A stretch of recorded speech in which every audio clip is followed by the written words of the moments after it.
university could write an unsolvable mystery. People underestimate women all the time, and I'm sick of it. She looks at me expectantly. Give me a second, I say. I push off, skate away, arms pumping, head spinning. I'm listening to the Agathas. I'm not going to vlog it. I just wanted to pop on here real quick and say something. But I'm listening to the Agathas, and all I can say is that this is a shitty version of Good Girl's Guide to Murder. A girl's body was found. Her boyfriend was arrested, and it takes me a long time to stitch myself back together. I go to school, I study. Hi, hello. It is a Monday. It's a new day, a new week, and I am at work. And I hate saying and. I say and so much. I need to stop. This week, I will be reading Jasmine Throne by Tasha Siri. I do not know what this book is about. I don't read synopses. If you don't read synopses, let me know. Am I weird? Am I the only one who doesn't do that? I don't like to read synopses because sometimes it has spoilers. They're not technically spoilers. The author wants you to know these things, but sometimes it's a little too much information, and I don't like that. So I don't read synopses. I just kind of, well, I was gonna say look at the cover, but this cover is not cute.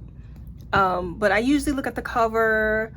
I like, in my fantasy, I like it when there's a princess and an emperor, and this princess or prince has been wronged in some way. Somebody's trying to take over the throne. I'm all about that. That's what this book is. So I was like, hey, let's go for it.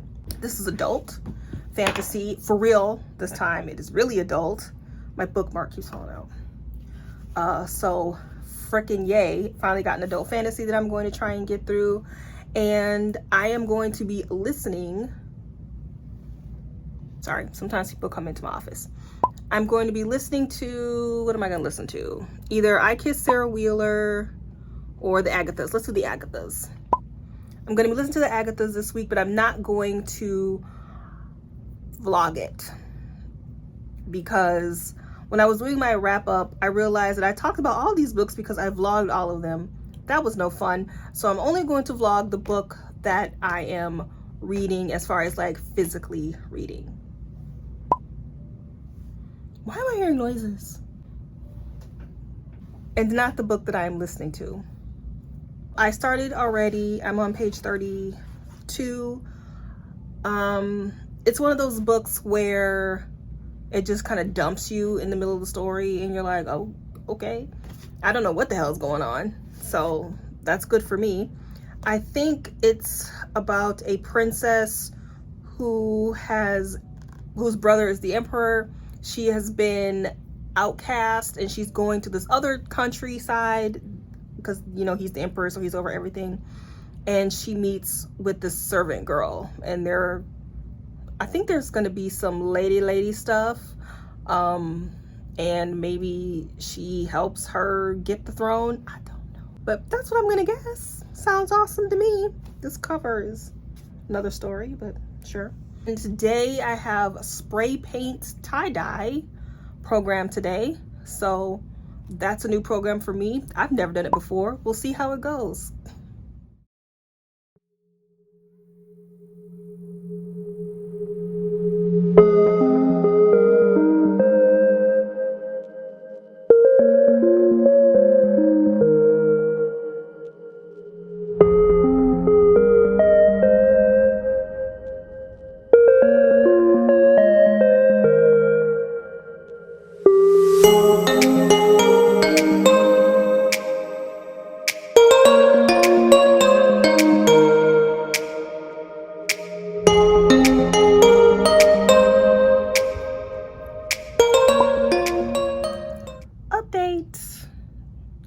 I'm on page 70, and first of all, I would like to say that this author knows how to explain her world without info dumping. Clap. My other hand is holding the camera, so this is a one-hand clap. She managed to nicely explain the magic system, what is happening, what was going on in that prologue, because I have no idea what's going on with this girl talking to herself. Like, she managed to explain the world and some of the magic system without info dumping it in the first chapter. So that means it can be done. Secondly, I had a quick little video about 5 rules of fantasy. I will link it below. And one of said rules is, if there is a child, do not get attached to said child because they gonna die. Well, guess what, ladies and gents? There's a kid. I'm not gonna get attached because he probably gonna die. Those are the rules. Those are the rules of fantasy. I don't make up the rules, guys. That's just how it is. Never get attached to a kid. They're gonna die. So far, I like the writing style. This writing style has a 5-star potential. We will see. Right now, I don't think it's gonna be 5 stars, but I don't know. I'm only 70 pages in. It does have potential because I do like the writing style. It's special enough. It's hard for me to picture what's happening. That's the issue I'm having. Like, they had to climb up a hill or something, and something happened, and I'm like, what? So it's really hard for me to picture the terrain,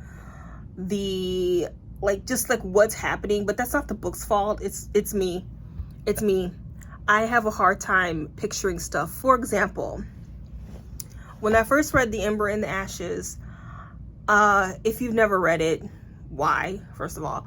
Secondly, they're called masks, the army, they're called masks. And I think at a certain point, once you reach a certain level, you get a mask on your face, I think. No. I think you're supposed to wear a mask when you're in the army. Anyway, it's been a long time since I read that book. But anyway, they have these masks. And it's like fused to their faces. And if they don't keep the mask on at all times, because you could like take it off and stuff. You're not supposed to take it off. But like Elias, he kept taking his off, so it wasn't fused. Whereas some people, their masks were fused to their face. And it was difficult for me for some reason to picture people with a mask on their face. I don't know why. I couldn't picture it. It was just difficult for me. So it's a me problem. But anyway, I am having a hard time picturing some of the stuff. There's a lot of lore here, new lore. And sometimes with lore, a lot of authors will not just focus on one, they'll add a whole bunch. And you're like, okay, what's this now? Who's this now? What god is this now? And so that's happening where I have to try and keep up with the mythology. Because it's important. And this is the type of book where everything the author writes is important. There ain't no fluff. Ain't no fluff here. It's all important.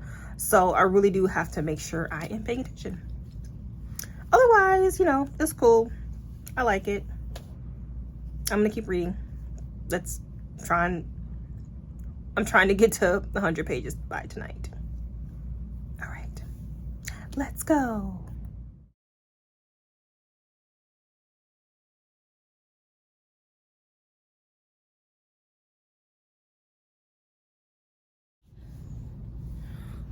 Update. I'm a little sweaty, so I have to do this update really quickly before my coworker comes in. I have a meeting with my boss, so here we go. Still reading Jasmine Throne. I'm on page 120, I think.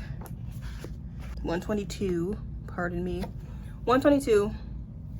And I am just now understanding what's going on in this book. For a long time, I was like, what's happening now? What's this? What's that? But I'm getting it now. I'm understanding what is happening. Essentially, the emperor is a religious fanatic. He is burning women who are not pure, whatever that means. And there are people who want to overthrow him. There's several groups of people who want to overthrow him. One thing he did that they did not like is he killed these children that had magic.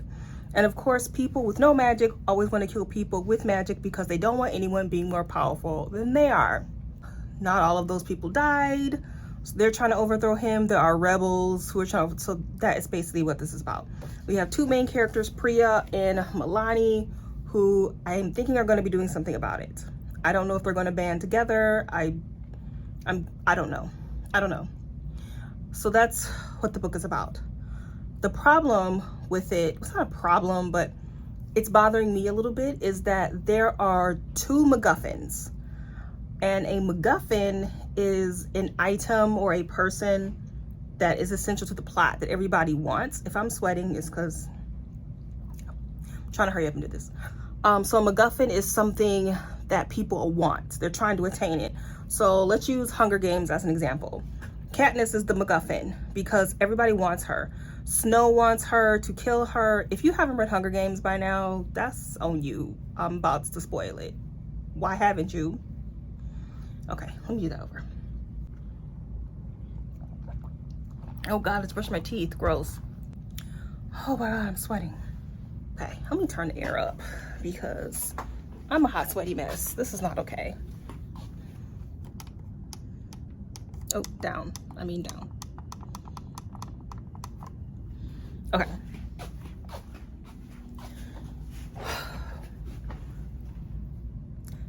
Oh my God. Look how sweaty I am. I'll be back. Okay, and I'm back. I'm gonna be fanning myself. It's hot as hell. So let's use Hunger Games as an example of a MacGuffin.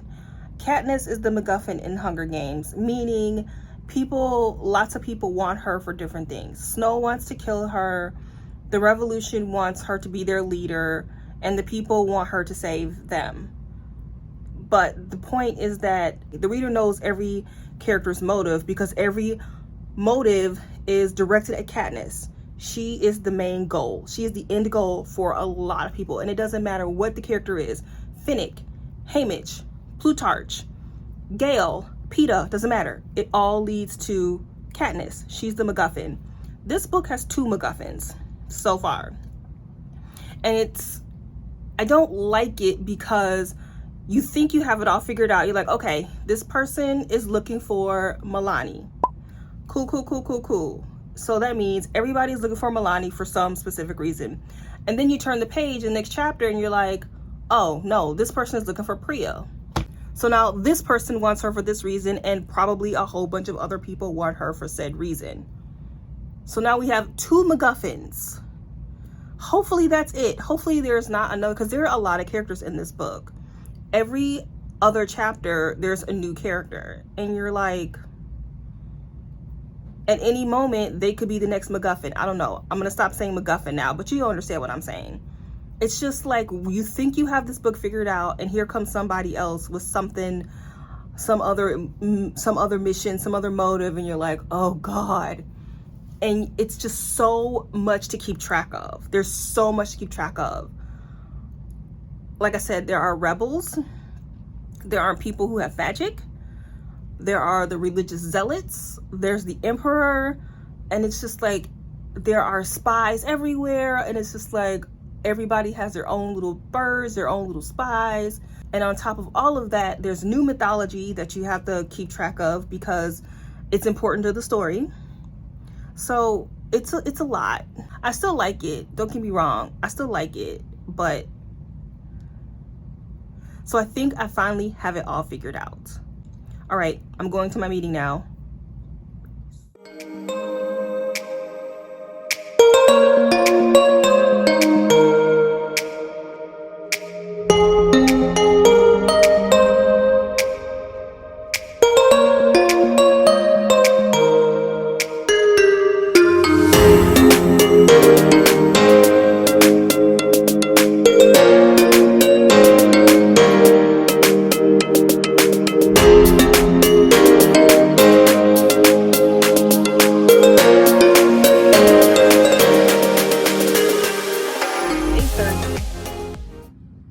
In the morning, I have my email, I have my coffee, I have my 2 halves of a donut because I wanted to taste both of them, but I didn't want 2 donuts, so I halved them. These are at work today because I bought them. We usually have a big 4th of July cookout for staff, but because our Cinco de Mayo party costs so much because of inflation, we have no more money left in our budget. So our 4th of July party will probably have to be on the 8th, or we won't have one this year. So I just brought staff donuts. Okay, update on Jasmine Throne. I am on page 200-ish, somewhere's around there, and here are my thoughts. I'm starting to get bored by this book. I'm starting to not like it. because I now know everyone's motive. I now know what the plot is. They all want to overthrow the emperor. Cool. Now it's time to put those plans into motion. I'm sick of hearing them talk about it, blog about it, ruminate on it, sit on it, about it to other people. No, it's time to go. It's time to make moves. I'm getting bored over here, Jasmine. I need you to move now. I'm not even halfway through. We know what the goal is. Let's start overthrowing this shitty ass emperor. Right now, I think what's happening is they're trying to build this little relationship between Priya and Milani. Great, but can you do that while we make moves to overthrow the emperor? While we plan and make moves? Yeah. All right. Today, I will be doing some diamond painting redo. It was a total failure last time. I did not finish that. If you watched my previous vlog, which you probably didn't because nobody really watches my vlogs, I tried to diamond paint an entire cell phone case and I only got like halfway through it. It was already 3 hours. So I was like, this is not going to work for a program. Our programs are usually 2 hours or less. That's just not going to work. So I'm going to try to do something smaller. And so today I'm going to work on a pop socket. This is one hand clapping. I'm holding the camera. I can't clap with both hands. This is one hand clapping. So that is what I'll be doing today. I will be also doing our e-newsletter for the library because our marketing person left us a couple weeks ago, and now it's up to other staff to keep up with those duties until we hire a new one, which I'm on the committee to hire a new one. So I'll be looking at resumes today. This is the job of a librarian. Did you know that? Resumes, e-content, and diamond painting. And I have a program at 1, which I'm nervous about because it is paint by numbers. So I was like, ooh, this is gonna be fun. Teens like to paint. Let's do some paint by numbers because my teens are not very creative. And so yeah, let's take another thing. Let's try some diamond painting because that sounds like a fab idea. Okay, I'm black. I need a lot of good lighting. Room. I need you to light me better than this. All right. So here's El Problemo.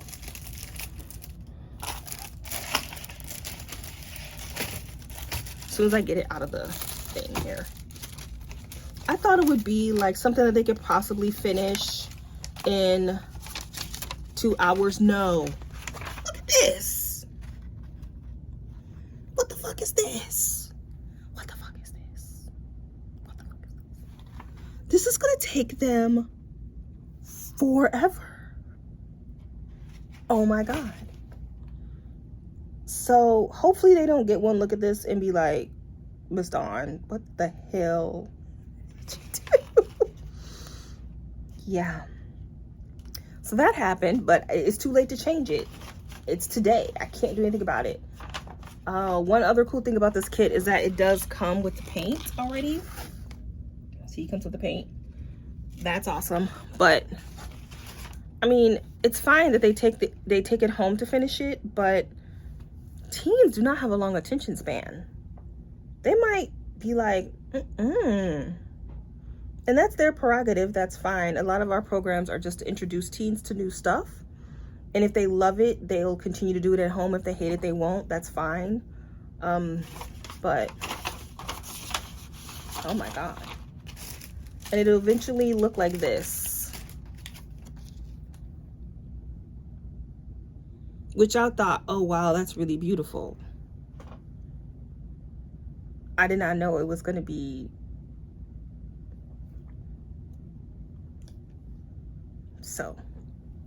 That, folks, in the biz is what we call a classic dawn.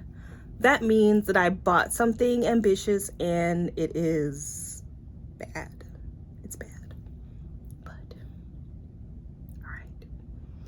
let me get going on these resumes.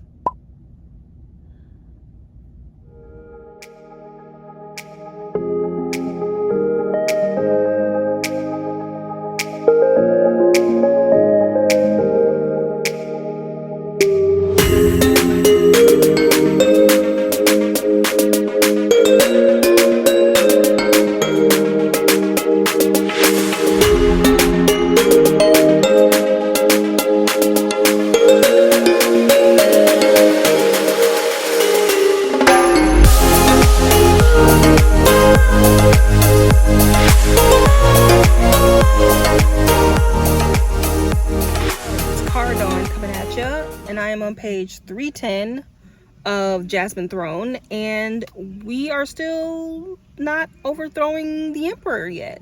We're still just talking about it. It's not good lighting in my car today. We're still just talking about it. We're still just...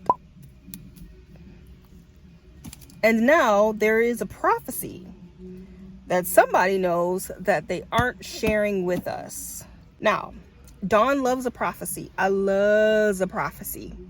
Any book, if there's a prophecy, I'm on board. This book kind of has one, and the character is like, oh, it doesn't mean anything. It's stupid. I'm not gonna tell you. But you know, by the end of the book, that prophecy is gonna be important. Secondly, there is a romance between Priya and Milani, and it's a little forced. There's a lot of helping and rubbing of backs and long looks, but it's forced. So I'm kind of tuning them out when it comes to them, and it's really just dragging the book down. It's like, it's making the book longer than it needs to be, and it's already long as hell. It's over 500 pages. It is long. It is a thickums. And their romance could be tightened up a lot. I wish this author knew how to write a romance a little bit more succinctly. It is possible. And the Emperor. So I was saying that they still have not formed any plans to overthrow the Emperor. There's a lot of politicking here. Ordinarily, I like politicking, but there's so many different groups politicking that you kind of have to keep track of everything. And I'm keeping track of everything, but I need one of these groups to like just go. And that's not happening. And the Emperor, I wish the Emperor was on the page more. What I have been told is he's an asshole, like just terrible. But I've only been told that. I've not really seen it. So that's a problem. All right. I'm home. When you get to see Cardon, that means I'm at home. And I will probably read a little bit more tonight. Hopefully by the time I do an update, somebody is overthrowing the Emperor. I'm pretty sure this is not a standalone. The overthrow probably will not happen until book 3. Good Lord, have mercy. As of now, I will not be finishing the series. It's just not moving fast enough for me. It's too slow. Okay, bye. Good morning. It is a new day, and I'm on a new page, 394. This book is really starting to frustrate the hell out of me. I wanted to love it. I really did. I'm not loving it. And here's why. First of all, this book focuses on the wrong thing. This author has focused on the wrong thing. She will explain something insignificant to the fullest extent of the law, however, underdevelop major characters. Example, there's chapter 1 where Priya is like in the marketplace. There's a big brouhaha because someone was murdered, and she's there. She has to hurry up and get back to the temple, the Mahal, I think that's what it's called. And there is, I don't know how long that first chapter is, but there is beat by beat of stuff happening in that first chapter. It's like 12 pages. That's a lot. It's 12 pages only for this book to let you know that there has been a brouhaha and she helps children. That's it. Meanwhile, there is this revelation that has happened in the book, and I'm thinking that it was supposed to be a moment for the reader to be like, oh my God. But for me, I was just like, because she has underdeveloped the elders.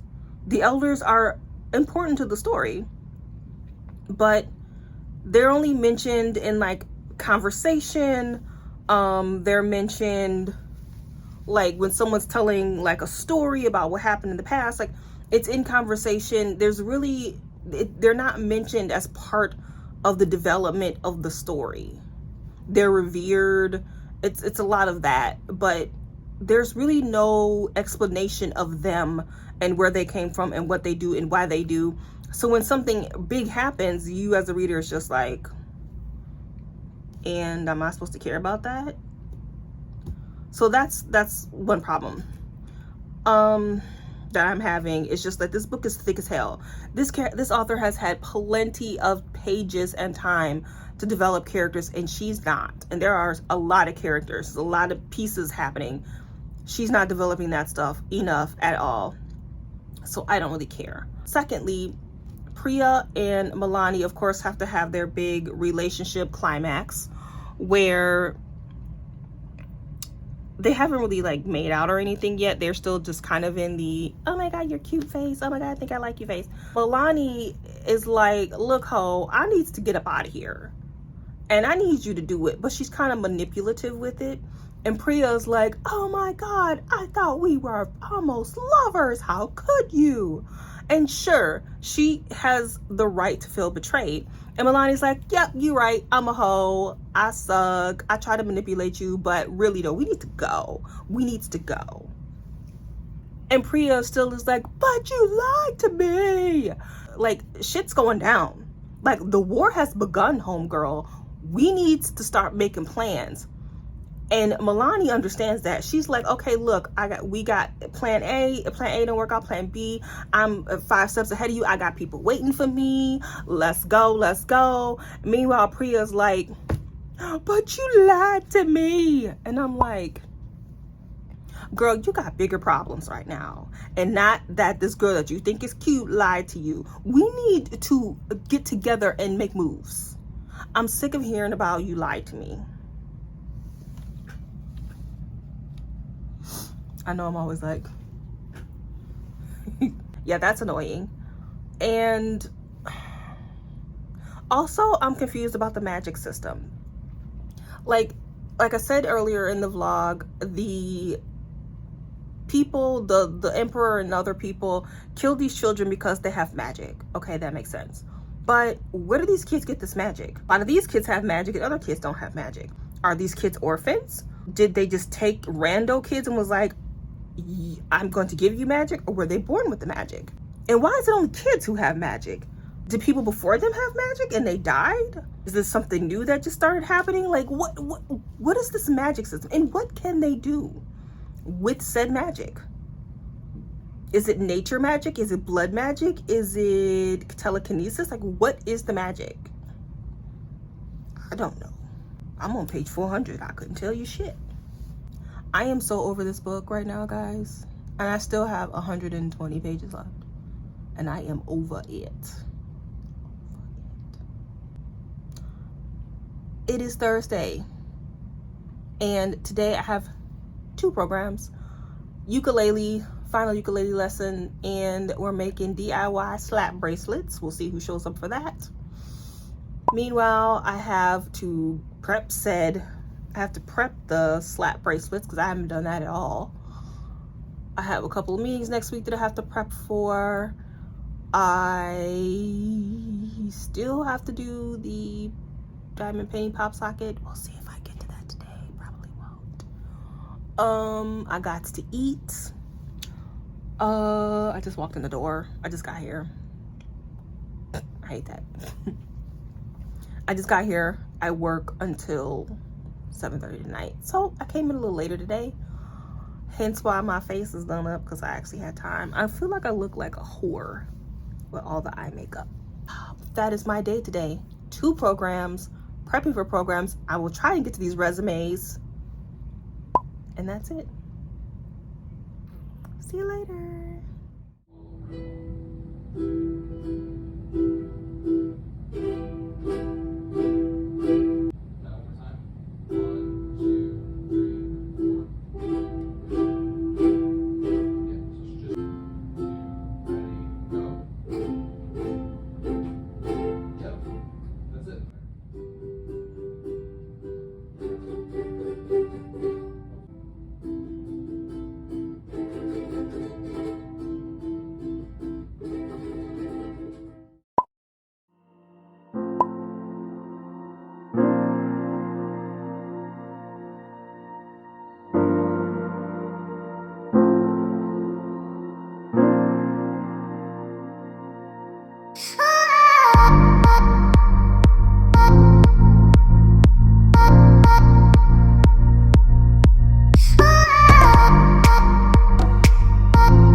Still reading this damn book, and I swear every 50 pages or so, one of these hoes is about to die. She's almost about to die, and they just go back and forth. Priya's about to die, then Manali, what's her name? Millie Vanilli? No, Malini, what's her name? Milani, I think it's Milani. Then Milani's about to die. Then a couple chapters go by and now Priya's about to die. Then Milani, she's on her deathbed. Then Priya's about to get stabbed. And Milani's dying of sickness. It's like either die or move on with this trope. I'm over this book. It is too long. And we're still spending way too much time on unnecessary stuff. Like, the author really needs to learn how to convey her message in shorter amount of pages. There's a chapter where these ladies are talking for like 5 or 6 pages, and it could have been in like 2 paragraphs. It's too much going on. It's just too much, and there's too much going on, but nothing's happening, if that makes any sense. And then we have this character who's like, my name is a prophecy, but I'm not gonna tell you. Still hasn't told us his name, nor the prophecy. And you fucking know that it is important to the story, and that we are gonna find out in the last freaking chapter, and it is going to be important. I am so ready for this book to be over. All right, back to Rhett and Link. I'm ready to go. Can I just go? I mean, I'm just gonna go. Cause I can do that. Library, yay! Bye.